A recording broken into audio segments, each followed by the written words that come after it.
വെളുപ്പിന് 2:30 മണിക്കുള്ള ഏഷ്യാനെറ്റ് ന്യൂസിൽ അരമണിക്കൂറും കൂടെ അധിക്ഷേപിക്കുകയായിരുന്നു അവർ. പോലീസ് പൊതുവെ എല്ലാവരെയും എണ്ണം നോക്കി നിൽക്കുന്നവരെ ഇടപാടാണ് നടന്നത്. ഒരാൾ പറയുന്ന കമൻറ്റ് പിന്നെ ആ 2 ചെറുക്കന്മാരും അടിച്ചു കൂട്ടി അവിടെ ചൊരി വെച്ചിട്ട് സമാധി എന്ന് പറയും. ഇങ്ങനെയൊക്കെയുള്ള കമൻറ്റ്സ് ആയിരുന്നു. ഒരു സത്യം എന്ന് പറഞ്ഞാൽ അവർക്ക് ദൃഢമായുള്ള ഒരു ഈശ്വര വിശ്വാസവും അപ്പോൾ അത് നൽകുന്ന ഒരു ധാർമ്മിക ശക്തിയുണ്ട് അവർക്ക്. അതോടൊപ്പം തന്നെ ഈ വിഷ്ണുപുരത്തെ പോലെയുള്ള സാമുദായിക നേതാക്കന്മാരുടെ സാന്നിധ്യവും മറ്റ് ഞങ്ങളെപ്പോലുള്ളവരുടെ സപ്പോർട്ടും ഈ കുടുംബത്തിനുണ്ടായിരുന്നു.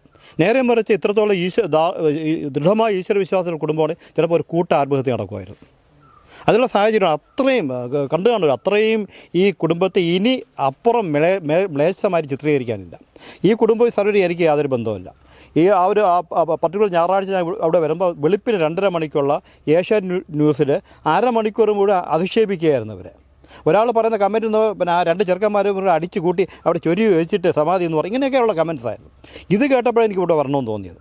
അപ്പോൾ ഇനിയെങ്കിലും ഇത് ആവർത്തിക്കാതിരിക്കണം.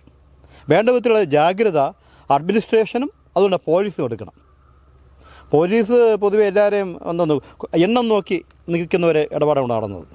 അതാണ് സംഭവിച്ചത്. എന്താണ് പോലീസ് പറഞ്ഞത്? പോലീസ് അങ്ങനെ ഒരു നടപടി എടുക്കാന്ന് പറയാൻ കാരണം എന്താണ്?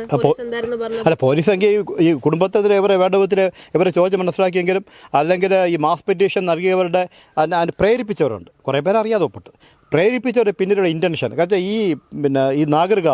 ഈ നാഗർഗാവ് ഇവിടെ നിന്ന് മാറ്റണമെന്ന് ആവശ്യപ്പെട്ടുകൊണ്ട് ഒരു പെറ്റീഷൻ പോയിരുന്നു നേരിട്ട് നഗരസഭയ്ക്ക്. ഏത് പെറ്റീഷൻ അന്വേഷിക്കണം. പക്ഷേ ബോഡി പുറത്തെടുക്കണമെന്ന് അതിനു മുമ്പ് എല്ലാ റെമഡീസും എക്സാസ്റ്റ് ചെയ്തിട്ട് ചെയ്യാം. റെമഡീസ് എക്സാസ്റ്റ് ചെയ്ത 2 ഓപ്ഷൻസ് അവരുടെ മുന്നേ ഉണ്ടായിരുന്നു. ഒന്ന്, വേണ്ട വിധത്തിൽ ഈ കുടുംബാംഗങ്ങളെ ചോദിച്ച് മനസ്സിലാക്കുക. മിടുക്കന്മാരാണ് പോലീസുകാരാണ് കേരള പോലീസ്. 2, ഇതിൻ്റെ പിന്നിലുള്ള ഇൻറ്റൻഷൻ എന്താണെന്ന് മനസ്സിലാക്കുക. മാസ് പെറ്റീഷൻ ഈ 2 നോക്കിയില്ല അവർ.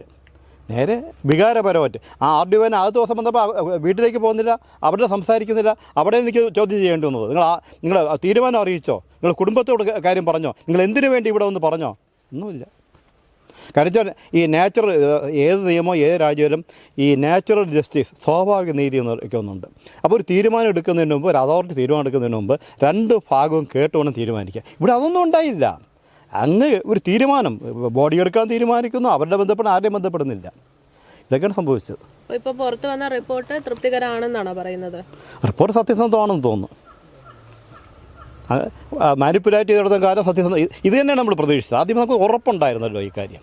നമ്മുടെ സമൂഹത്തിൽ പൊതുവെ തെറ്റായുള്ള ധാരണയുണ്ട്.